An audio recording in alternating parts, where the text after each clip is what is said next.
Today we're going to be checking out Perlisten's largest single driver subwoofer, the R18.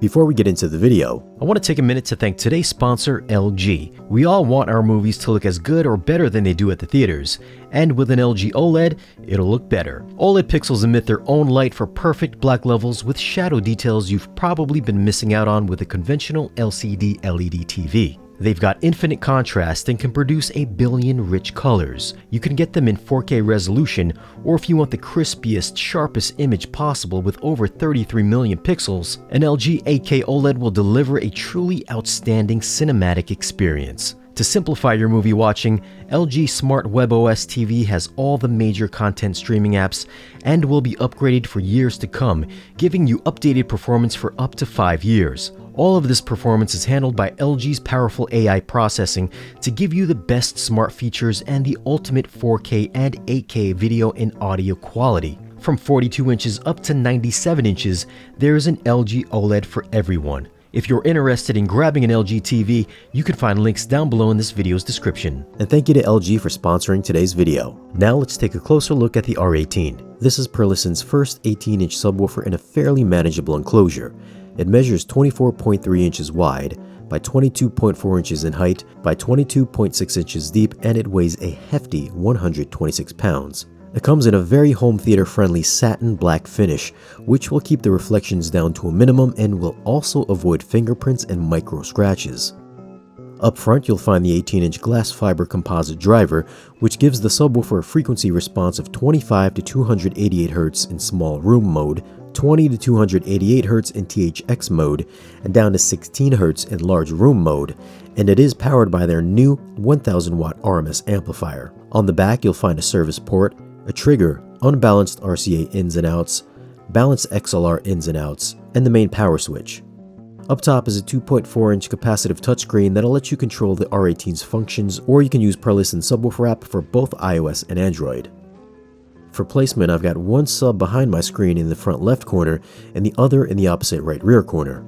They'll be hooked up to a Trinov altitude processor, and I'll be using a Kaleidoscape and a Blu-ray player for demos. Since everyone doesn't have the exact same processor or AVR, I did not use the processor's built-in room correction. I'm basing this solely on the performance of the subwoofers themselves, using the onboard DSP features to get the best results for my room. For today's video, we're going to use the iOS app. In the upper right hand corner, we've got group setup. This is where you can put the subwoofers in different groups.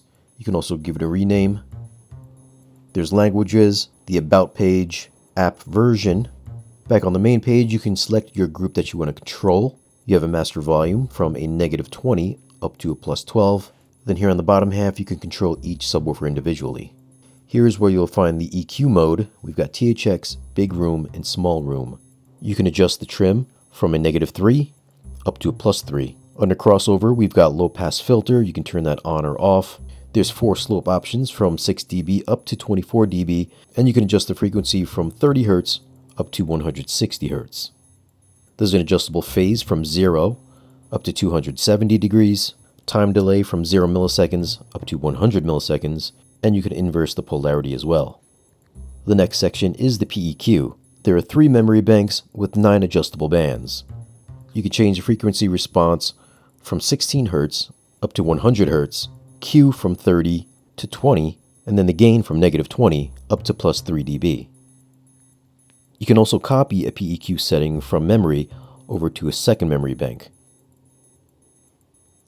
Under input control, we've got auto turn on via the XLR or RCA inputs, 12-volt trigger controls, RCA input gain from -6 dB, 0 dB, and +6 dB, and then the XLR input gain from -6 dB up to a +6 dB. Under setup, we've got general settings for each individual subwoofer. You can change the color from black or white, and then you can also rename each subwoofer as well. You can change the on time from 5 minutes up to 60 minutes until the subwoofer shuts off, turn on sensitivity from low, normal, and high, and you can adjust the LCD backlight from 0 up to a +10. And under Reset All, you can reset the entire subwoofer back to factory defaults. The first demo that we're going to check out is my go-to for tactical response and attack. It's Tyler Durden's Fury in Dolby Atmos.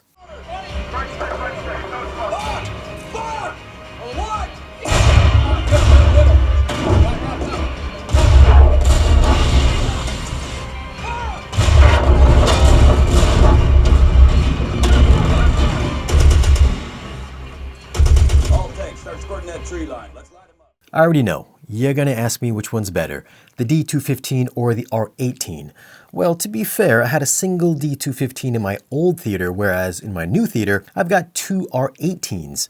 This place is also a lot bigger than the old place, so it wouldn't be a fair assessment for me to say which one is better. Although I do feel that a single 215 does kick a little bit harder than a single R18. Now, if this was for a music setup, I would be confident in saying that a single D215 would be better than one R18.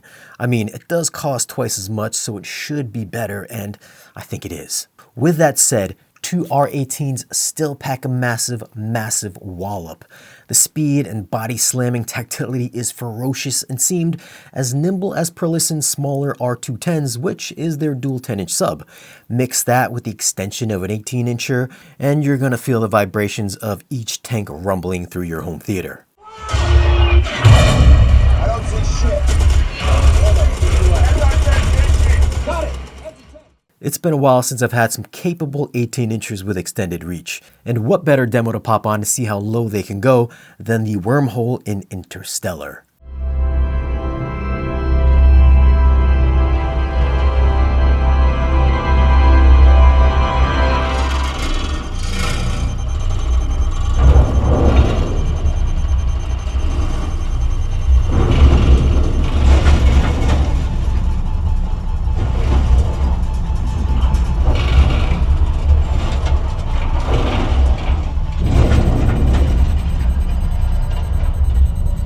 Won't work here. We're passing through the bulk, space beyond our 3 dimensions. All you can do is record and observe. This got a little scary. I've already had a run-in with a neighbor, so I had to run this demo before 4 a.m. But the pressure in my room with this demo hung in there with subwoofers that I've tried costing 2 times or more the R18's price. It might be a little hard to imagine, but the pressure buildup kind of feels like the air has a dense thickness that you can just reach out and just grab. There's this heavy weightiness with the output that remains smooth and constant without sounding lumpy or boomy, which you can sometimes get with lower end subwoofers that lack any kind of mass density to their enclosure. So I didn't hear any kind of weird resonances or anything that would color the sound. And this is true from their top end speakers all the way down to their more affordable R series stuff. So you can actually hear the quality of a solid enclosure, and the R18s killed this demo.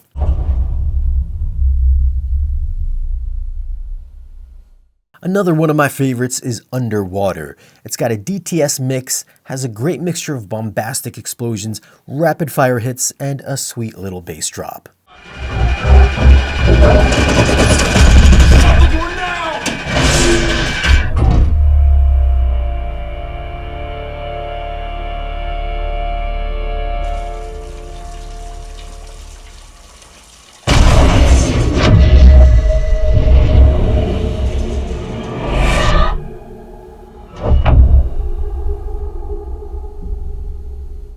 Here we've got that speedy response when the floor is exploding with those back-to-back hits that gave me a little flashback of the R210s again. I do recall the 210s dealing with that scene a little bit better, but those didn't have the same forceful output. And then that bass drop dug low enough to give me some infrasonic feels. Which of course brings us to Edge of Tomorrow.